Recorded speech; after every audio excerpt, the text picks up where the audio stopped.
contohnya kalau di rumah sakit UGM sendiri bahwa kami punya RAM ya, jadi istilahnya yang memang disediakan untuk orang dengan disabilitas, misalnya fisik yang dia harus menggunakan kursi roda begitu ya,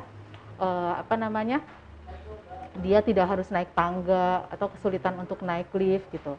Terkait juga dengan masalah toilet ya, toilet kan orang disabilitas juga kan butuh ketika dia harus buang air kecil, buang air besar ya, toiletnya itu ramah disabilitas nggak gitu. Nah kalau di RSA sudah gitu. Kenapa? Karena kebutuhannya berbeda ya. Toilet untuk orang dengan disabilitas dengan yang tidak disabilitas berbeda. Ya.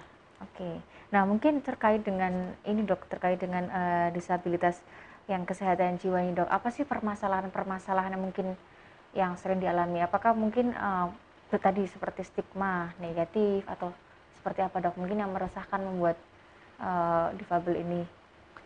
Ya, sebenarnya adalah tadi selain kesulitan akses ya Mbak ya, juga mungkin kesulitan untuk berkomunikasi, ya kan? Berkomunikasi ya, bagaimana dia menyampaikan pesan apa yang perlu dia ekspresikan. Karena kan kalau dokter justru perlu ya komunikasi, karena supaya mengetahui apa yang dikeluhkan, apa yang dirasakan begitu.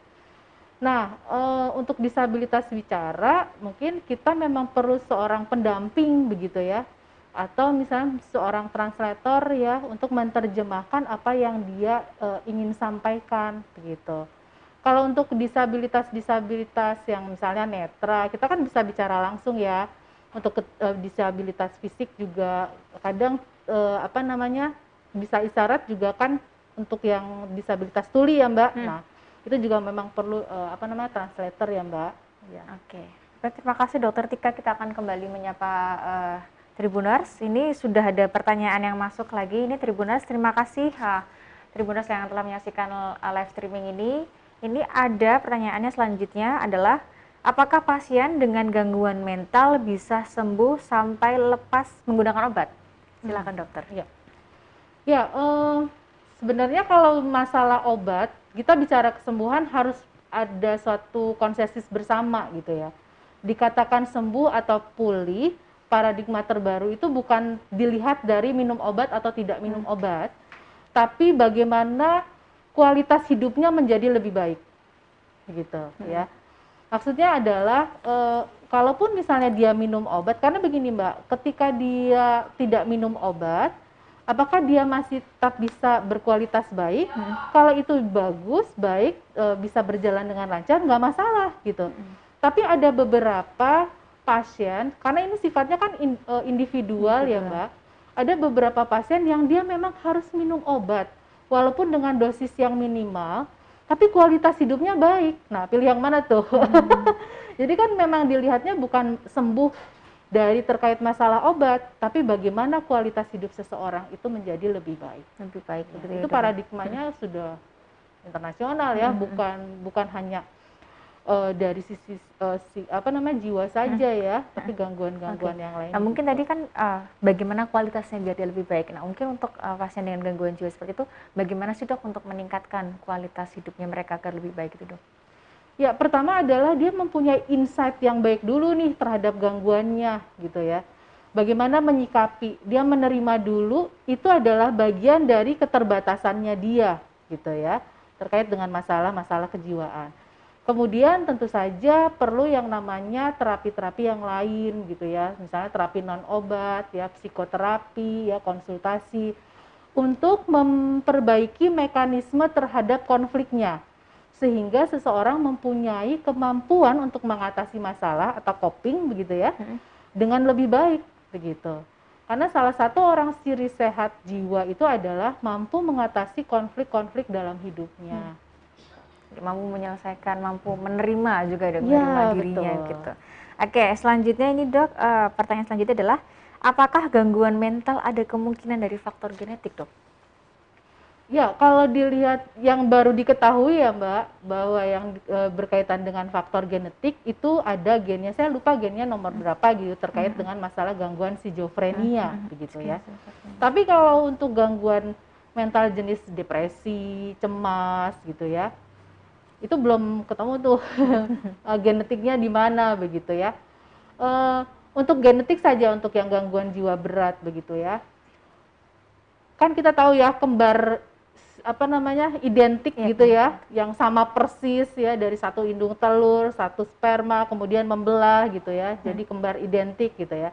Salah satu yang mengalami gangguan jiwa berat itu potensi untuk saudara kembarnya mengalami gangguan jiwa berat itu kalau tidak salah kurang dari 60% gitu loh.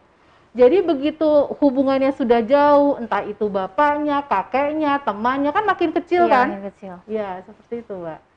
Jadi sebenarnya lebih kepada bagaimana sih dia mempunyai suatu mekanisme terhadap konflik yang baik. Kalau bicara tentang itu, banyak faktor ya, Mbak. Karena kan yang namanya gangguan mental itu penyebabnya nggak jelas ya. Maksudnya dalam arti bisa macam-macam, bisa karena pola asuh, bisa karena kerentanannya sejak lahir, macam-macam, Mbak. Oke, terima kasih Dokter Tika. Ini juga bagi Tribuners yang punya pertanyaan seputar topik kita pada sore hari ini, silakan untuk tinggalkan komentar saja dan nanti akan dijawab langsung oleh Dokter Tika. Dan kita akan kembali melanjutkan perbincangan kita pada sore hari ini. Nah, Dokter Tika, sebenarnya layanan apa sih Dok yang dibutuhkan oleh difabel itu Dok? Ya. Layanan-layanannya. Tadi ya, untuk pertama adalah kemudahan akses ya Mbak, itu jadi suatu hal yang kami dari Rumah Sakit Akademik UGM memikirkan hal itu. Nah, sekarang mungkin karena COVID nih ya Mbak, kan jadi apa namanya orang kadang enggan ya untuk awal-awal COVID itu kan enggan untuk ke rumah sakit memeriksakan diri gitu ya. Nah, kami punya layanan yang namanya jumpa dokter. Jadi melakukan konsultasi ya, memberikan layanan ya kepada pasien itu melalui telemedicine begitu. Nah, terus kemudian itu membantu ya untuk teman-teman disabilitas yang memang kesulitan untuk ke rumah sakit ya, tapi ingin konsultasi ya. Dan layanan-layanan kami juga ada layanan dokter umum, spesialis ya, terus kemudian juga dengan obat juga bisa diberikan ya. Ada obat-obat tertentu ya bisa diberikan. Jadi istilahnya pasien mendaftarkan diri ke layanan tersebut, kemudian sesuaikan dengan apa namanya jam layanan dokternya, kemudian berkomunikasi secara tatap maya ya dengan platform tertentu. Terus kemudian ada beberapa layanan yang memang tidak memerlukan pemeriksaan fisik secara langsung ya, segera bisa ditangani, entah itu pemberian obat gitu ya, dan akhirnya nanti pasien tinggal mengambil obat ke rumah sakit. Paling tidak itu kan akan mengurangi paparan orang bertemu dalam satu kerumunan ya Mbak Noris ya, nah kayak gitu. Nah, mungkin bagi Tribuners yang ingin mengakses layanan jumpa dokter ini bisa diakses di mana nih Dok? Iya, bisa di websitenya RSA UGM ya, itu juga ada. Kalau begitu masuk ke apa namanya RSA UGM itu begitu terbuka ada yang namanya layanan jumpa dokter.